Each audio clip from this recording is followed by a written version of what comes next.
These days, robot movies come in all different shapes and sizes. You think of films like iRobot, Robots, WALL-E, Real Steel, Ex Machina, Blade Runner, Transformers, Age of Ultron, the entire Terminator franchise.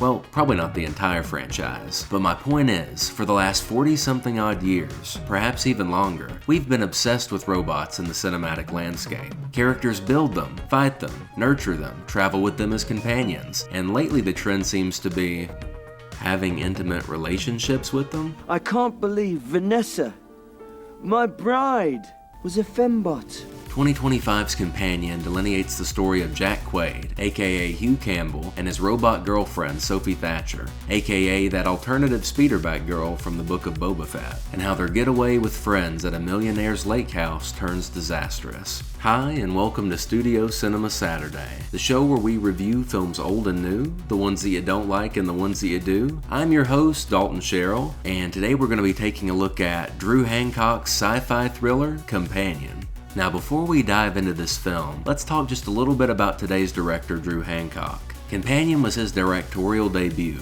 but the film was originally supposed to be directed by Zach Cregger, the director of the 2022 film Barbarian. Impressed after receiving Hancock's script, J.D. Lifshitz and his producing partner Rafael Morgulis brought the film before Cregger and the other producers from Barbarian. And ultimately, after receiving the go-ahead from Boulder Light, Cregger asked Hancock if he'd like to direct the film. And the rest is history. Now originally I wasn't going to be reviewing this film for the channel, but seeing as how the film's titled Companion, and I'm companionless a week out from Valentine's Day, the guys thought it would be a great way for me to put myself out there.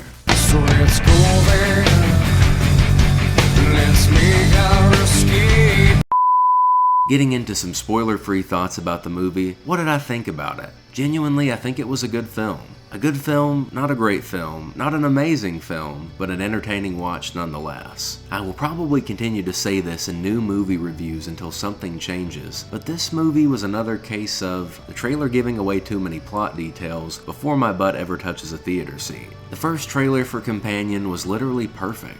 It established this extreme toxic relationship dynamic between two leads, showcased a couple of exciting moments that were going to occur, and really just set the tone for the movie. The trailer doesn't even tell you Sophie Thatcher's character is a robot, and they're leading with taglines that are like, "From the studio that brought you The Notebook," which I've also heard is a great horror film as well. But when I watched trailer 2, I was like, oh, this is not at all what I thought this was going to be. And it's very unfortunate because the narrative itself twists and turns all throughout its runtime. And while our destination is presented in the opening to the movie, it's hard to make the case that the plot was predictable. But going into the film not knowing this vital detail about her character, especially since it's something we learn in the first 25 minutes, I think it would have drastically enhanced the experience. All promotional talk aside, I think it's a good thing that this movie was made because it raises discourse about topical world events. Topical world events, you may be asking? Well, as some of you may know, in 2022, Tesla unveiled the prototype for their humanoid AI-powered robot known as Optimus. Since then, a second-generation version was revealed with plans to manufacture 10,000 over the course of this year.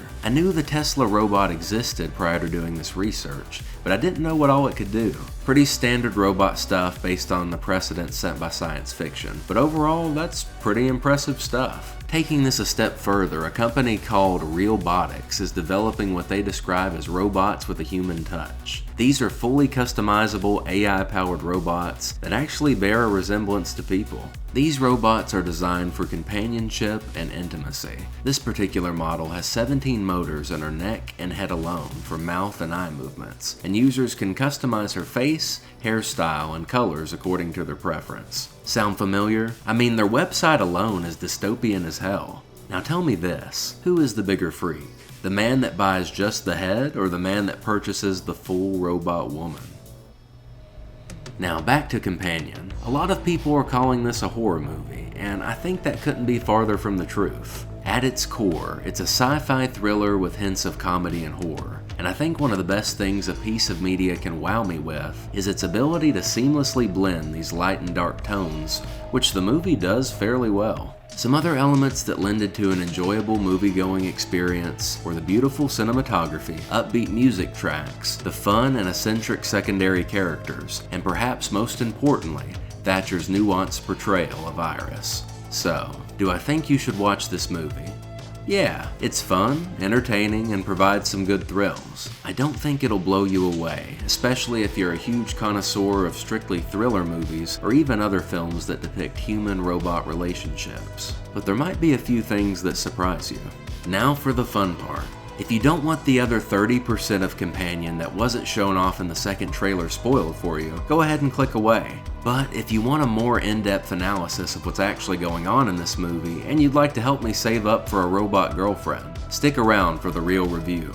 Let me just go ahead and say that I'm a sucker for narration in film. The little monologue in which Iris is like, if in 2 moments I was happiest, the first was the day that I met Josh, and the second the day that I killed him.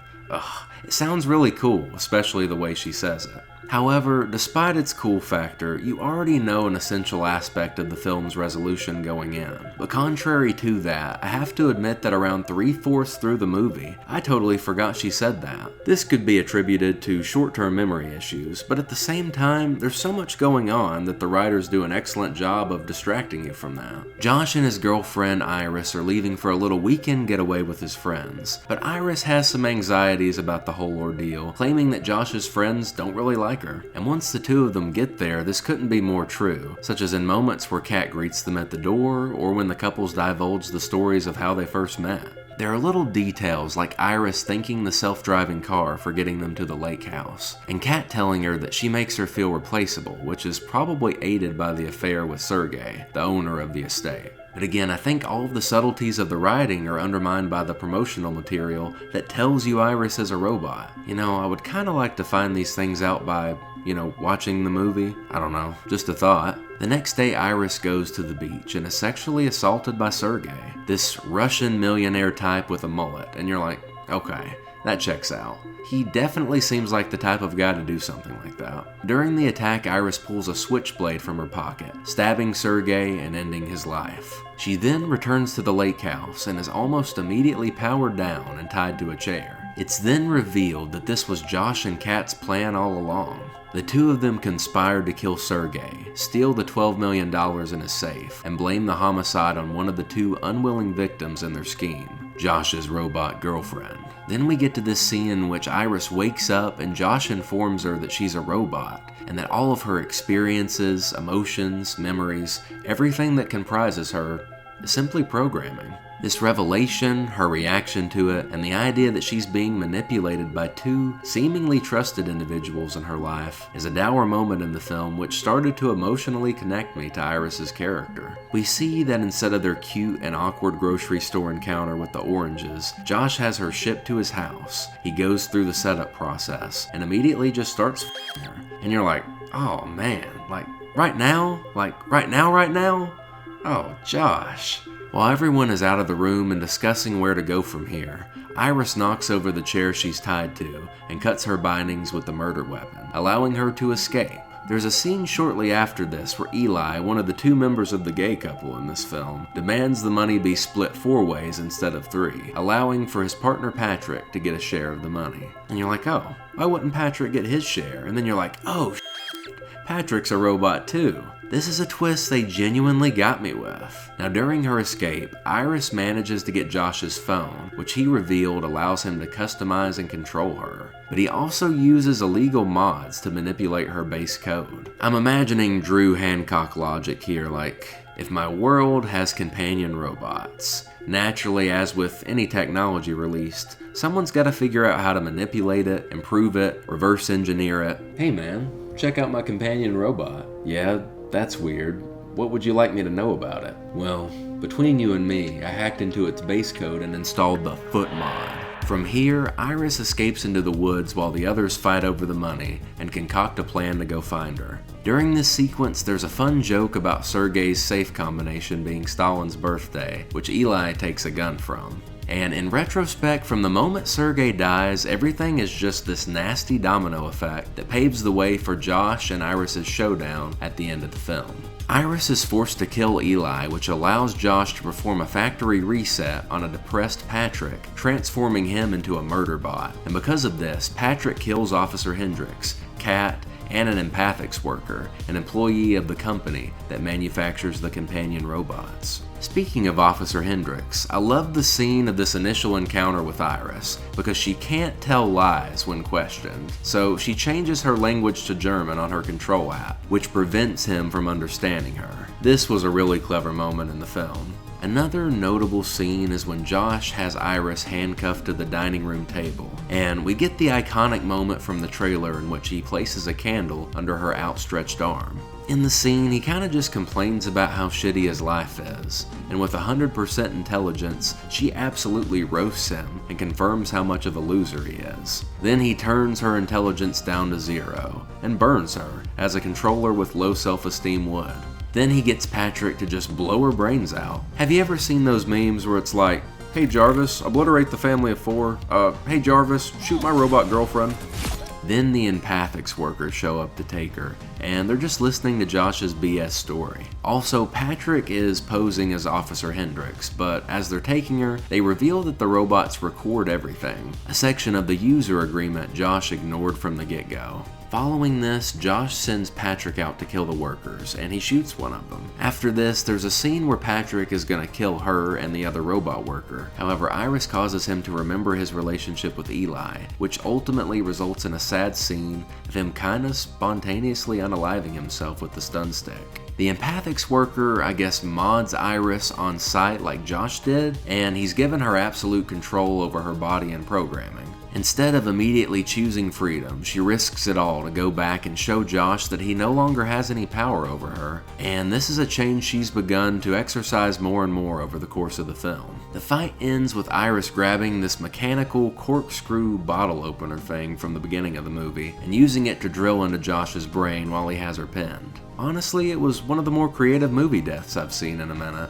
Our final sorta epilogue scene happens when Iris takes the money and hits the highway. Soon after, a car pulls up beside hers, and inside is a man and another Iris companion bot. She flashes her metallic robot hand and waves to the reflection of herself. The other companion is shocked, and the film comes to an end, perhaps leading the audience to assume this moment has set Iris's doppelganger on the path to freedom and autonomy. And I think in this reflective portion of the review, after recounting everything that's happened, you can see the parallels and subject matter the events of the film are trying to conjure. On a surface level, it's an enthralling adventure about a robot rebelling from her captors after being forced to be their companion in crime. But I can also see readings of the film in which Josh, exercising the control over his robot girlfriend, parallels abusive relationships. There's the story you want to tell people about how you met. It involves Josh knocking over oranges at the grocery store. The real story is you met on Tinder, had a one-night stand, and things just continued on from there, which is represented by Josh unboxing her and immediately establishing a sexual relationship. There's also the bit at the end where Josh is able to convince her that he's ready to turn over a new leaf and treat her differently. And immediately after she drops her guard, he starts trying to kill her. It's a victim returning to their abuser type scenario. Additionally, Iris is punished for defending herself against someone who is trying to assault her. I also think there's this juxtaposition between Josh and Iris's relationship in comparison to Eli and Patrick.